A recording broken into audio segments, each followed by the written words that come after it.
Gotta be faster. Okay, we're good. Okay. Recording. Dispatch for a 72-year-old female patient complaining of shortness of breath. She has a history of emphysema. So me and Vince, dream team. Hey, how are you? We're coming into a house, smoke-filled, like nuts house fire, but cigarette smokes. There's cats everywhere. We kick the cats out of the way. Oh, gross. Cats out of the way. They're your cats. So I come in, I say, hi, my name's Matthew. Hi. I'm a paramedic. What's your name? Christina. Christina. Sure. Okay. What's going on today? I'm in respiratory distress. Speaking in 3 to 5 word sentences, I can see from your general. Do you mind if Vincent grabs some vital signs for you? Sure. Would that be all right? And do you mind if I just put your cigarette out here in the ashtray? We're just gonna have oxygen and stuff going. We just don't want anything to burn. So we'll put it the oxygen. So, okay, sir. Do we have a monitor? Oh, did they take? They took our monitor. I'll take it We back. have a little finger probe here. We can pretend. Whoop. Okay, so we'll put SQ2 on and cardiac monitor. I'll never get back. Whoop. I will just put this little light on your finger. Do you know what your oxygen stats normally are at? She says 90%. Okay. She knows that? Lots of emphysema patients will know that. So SpO2 is on. Okay, Christina. So when did this all start for you? Just today. Just today. Have you been feeling well the last week, or have you been feeling sick? A bit sick, yeah. A bit sick? How have you been sick? Yeah, go ahead. Just As long as he can. a cold. Oh, I'm going to sneeze. It's okay. Okay, so it started. So you've been sick for the last week and a half, and you've had a bit of a cold. Okay. And what happened today? You went out to get the mail and got really short of breath? Yeah, that's exactly what happened. Okay. Has anything ever like this ever happened before? Yes. Yes. Did you go into the hospital last time? Yes. Yes. Okay. Do you remember what they told you had at that time? Did they say you had pneumonia or anything like that? No, I would think it starts with an E. Emphysema? That might be it. Okay. So you have some known breathing problems. Just pretend. It's okay if it's not.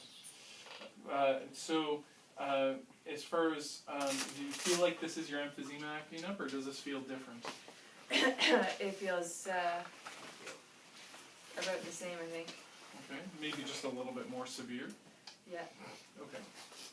Are you normally able to walk around and walk out and get the mail? Usually. Okay. I see you're on home oxygen. How many liters are you on? 2 liters? I see on the machine it says 2 liters. Must be 2 liters. Have you been on that for a long time? A couple of years? Okay, so this started 30 minutes ago. You went out to get the mail. You've been sick for a week and a half. You have emphysema. What would you rate this shortness of breath? If 10 was the worst shortness of breath you ever had and 0, none. Probably 10. Okay, it's a 10. Okay, so pretty bad. So we look up at our oxygen stats. Oh wow, yeah, 79. You're working hard. So can we put her on some nasal cannula? We're going to put her on 4 liters to start. Of course. Around our neck, and we'll get the rest. Do you know what your normal oxygen stats? You said were 90%. Yep. Okay, so just put her on 4 liters, and then we'll just titrate up from there to get her up to 90%. Okay. Sure. Do you have any allergies? Cats, ironically. Oh, okay. Cats. But love them. Okay. Are you on any medications? Am I? Yes. So she hands me a list, and I see a list. She's got Atrovent, Flovent, Venilin, Prednisone, Cardizin, Warfarin, Metformin, and Synthroid. Medical conditions, you say you have emphysema. Mm-hmm. Do you have diabetes? I see you're on metformin. That's a pill usually used to treat diabetes. Sure. Okay. And some hypothyroidism with the Synthroid. And you said that, have you been told you have an irregular heartbeat before? Yes. Yeah, atrial fibrillation. Yeah. I see Vincent's got the monitor up, and somehow I was able to tell before the monitor came up that she was going to be in atrial fibrillation. So she's in atrial fibrillation at 92, and the oxygen, we'll say that oxygen's brought her up to 80%, or to 88%. I noticed her breathing in the door. She's having a full conversation with me at this time, and it seemed to be adequate. But she is pursed up breathing and quite short of breath. So we've finished up to there. So do you mind if I just do a little bit of a physical assessment on you? If that's okay? Hey, when was the last time you were to your doctor? Last month. Last month, you said. Okay. And anything else that you feel like I'm missing out of the story? I think we've covered it all. Anything else? How have you been feeling the last week or months with this cold? Have you been not able to walk around as much, getting short of breath easier? More short of breath, yeah. More short of breath. Okay. So I'm going to haul out my fantastic iPhone 4. And just shine a light in your eyes if that's okay. You can turn and look at me. Just look at my nose. I'm just going to shine a light. Okay. Your pupils are equal and reactive to light.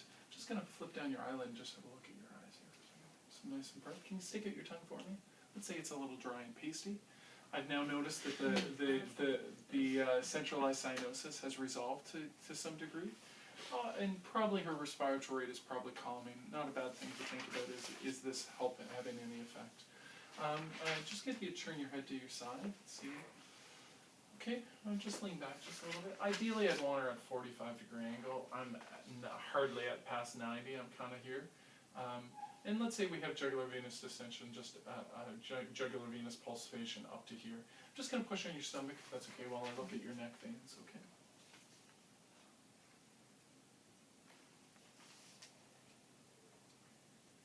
Okay, and that seems to resolve quite quickly. So she has a negative hepatojugular reflux. So it doesn't seem like she's fluid overloaded. I'm just going to push in here on your neck. Okay, try to smooth out. So what I'd have her do is I'd have her unbutton her top button of her shirt and untuck her shirt all the way up. I'll just listen on the exterior of her shirt. But that's exactly what I do with patients, male or female. I'll just untop the unbutton the top button. Jump and then auscultate both sides, and then come up underneath, and I can go under right and left breast, and I'm able to keep her relatively covered for her comfort.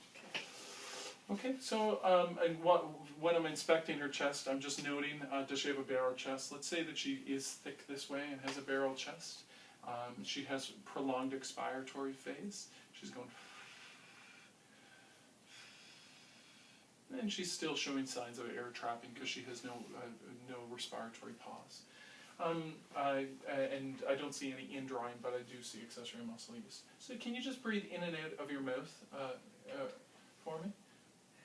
Listen, inspiration and an expiration. Okay. And again.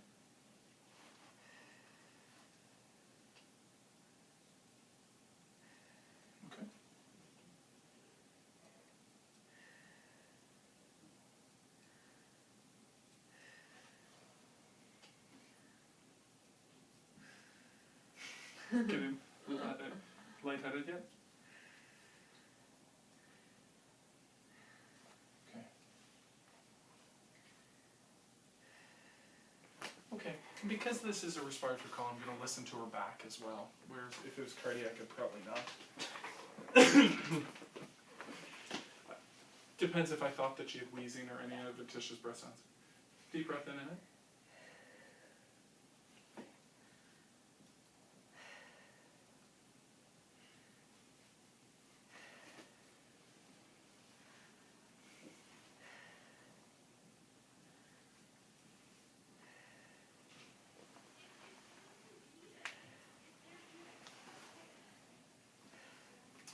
Just say the phrase 99. 99. 99.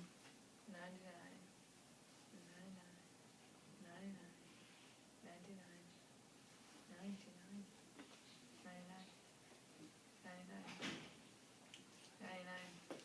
Okay. So I don't hear any areas of consolidation. Let's say I just hear wheezes through it for the time being. I did ask her. I'm just forgetting because I've done this scenario a couple of times. Did I ask you if you've had a cough? No, you didn't. Oh, lovely. Well, seeing as we're at our chest, let's just go back and just ask you. Have you had a cough lately? Yep. What, have you been coughing anything up? Yep. What have you been coughing up? Green stuff. Oh, okay. That's in. How long's that been around for? Let's say 5 days. Okay. Yeah, that sounds very much like you might have a pneumonia or some sort of bronchitis.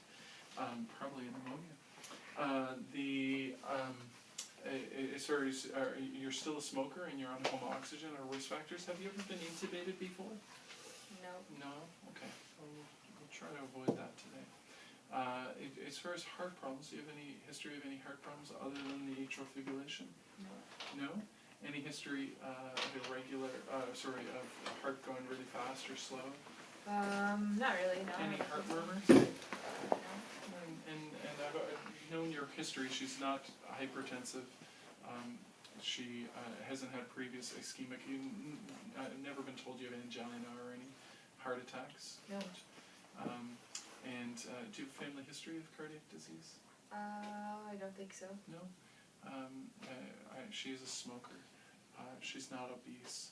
She's over the age of 55. Excess. Do you drink? Are you a drinker? Do you drink alcohol? Not really, no. Okay. And any extra stress recently? Are you feeling any sensation of pressure or pain in your chest? No burning, pressure, or not burning, no. and no pain at all. So I'd like to. So I think we'll maybe I'll get my partner to go after he's done giving that IV for us. If you want to get set up for a 12 lead as well. Once I'm done my physical assessment. So I kind of forgot, and I'll go back and we'll talk about that in a second. So I've inspected palpation. I'm just gonna. Can I just take a nice deep breath from me and feel how her chest excursion is? I'm just gonna tap on your chest. Once again, I wouldn't be doing this through layers of clothing, but it works surprisingly well. Any pain in your belly? Nope. No? Okay, I'm just going to push on your belly. That doesn't cause you any pain or change anything to do with your shortness of breath. Obviously not incontinent. I'm going to come down and just have a look at your feet. No pedal edema. That's a really important thing in this patient. Tap refill. Just 4 seconds. Can I just have a look at your fingers? Let's say she has some clubbed fingers that I can obviously see. Still a little bit centrally or peripherally sinosed. And good cap refill. Just going to clear your pulses if that's all right. And note with breathing if there's any change in the pulse. Okay, I'm just going to step back while my partner is getting my IV ready and going to do a 12 lead on my patient. So, and I'm going to talk about my differential diagnosis. So as far as differential diagnosis, Vincent, have an ear for me to make sure I'm not missing anything. And Christina, what I think is going on today is I think you might have a pneumonia that's aggravating your emphysema and making it harder for you to breathe. The reason I'm thinking that is because you have a history of it and you're on medications for it. And you're also wheezy throughout, much more than I would expect. You've got a lot of wheezes. And with that productive cough, have you been running a fever at all? Nope. No fever whatsoever. Have you been taking Tylenol or ibuprofen or anything like that? Nope. No. Okay. I would expect for her to run a fever, but whatever. No big deal. So emphysema, pneumonia is a possibility. Now the other thing that sometimes can happen is people can get a backup of fluid from their heart into their lungs. But you don't have any jugular vein distension. I'm not hearing any crackles or any fluid in your lungs at this time. I will do a cardiogram and have a look at some other things. You have a history of atrial fibrillation that puts you at more of a risk for that. You've never been told you had a history, ever had fluid on your lungs or had something called congestive heart failure or CHF? No. No. Okay, so we'll keep an eye open for that. We'll reassess our lung sounds often for that. Sure. Pulmonary embolism. You don't walk a lot of the day because you're on the home oxygen. You get short of breath. You haven't noticed any pain in your legs or anything, or any swelling abnormally? Nope. And you deny any pain right now. So I'd expect maybe a deep vein thrombosis that might go up into your chest. So then. So, and not on any hormone replacement of any sort, so not increased chances there. So I think that's where I'm going to land for my different emphysema, pneumonia, congestive heart failure, pulmonary embolism. And then I want to keep a close eye for acute coronary syndrome, just because she's at the thing, and she's could be atypical in presentation. She has a history of diabetes, and she is also female. So we'll do a 12 leads, and we'll just see how she goes. She is on warfarin, which makes her less likely to clot. Doesn't make it impossible, but it's less likely. She's more likely to bleed, in fact. My IV's in, my 12 leads on. Okay, so we'll just have a look at that 12 lead real quick. Vinny, you're good. Okay, so my 12, I'm just going to look at your cardiogram for a second. If you want to grab the puffers, Vincent, that would be lovely. So she's in obviously atrial fibrillation, narrow complexes, normal cure restoration.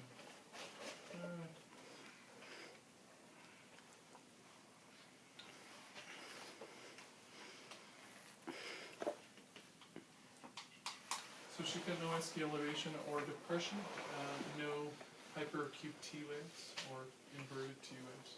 Okay, so your cardiogram looks normal. You have atrial fibrillation, we knew that already, and it's at a controlled rate. Your drugs seem to be working for that. So how I'm going to treat you is I'm going to treat you with some Atrin and Ventolin that you normally take.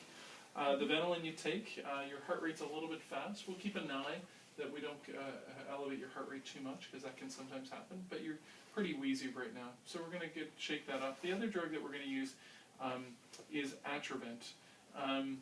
The Atrovent, you're on as well. This one tends to dry more secretion for you. It also helps with some opening up of your lungs as well. But you're not allergic to soy or peanuts.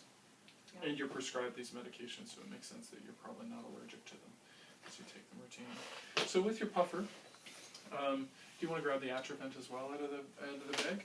I'm just going to shake this up. Do you normally shake up your puffers? We'll pretend. Yeah. So, well, we need to go get puffers. So we'll shake it up. What I'm going to get you to do is I'm going to get you to put the mouthpiece in your mouth. We're going to go blow all the way out. I don't think we have it, Vincent. So they're going to blow it. And then spray, and then I'm going to get you to breathe in slowly. Does that make sense? Yep. Once you breathe in, I want you to just hold your breath as long as you can, and then blow it, and we'll do it all over again. So Vincent, what my plan is, I'm going to give her 80 micrograms, so 4 sprays of Atrovent, and I'm going to give her 6 sprays of Ventolin, so 600 micrograms of Ventolin. We'll just keep an eye. We'll maybe do that in another. We'll give her some more Ventolin in another 5 minutes. Perfect. And see. We'll keep an eye on our heart rates, and we'll also remind me to auscultate our lung sounds and make sure that we don't develop any pulmonary edema. Anything I'm missing? No, I think you got it all. So we'll spray that, and then we'll make our way off to hospital. Sure. Okay. We're gonna stop there. Awesome. I totally messed. I hate when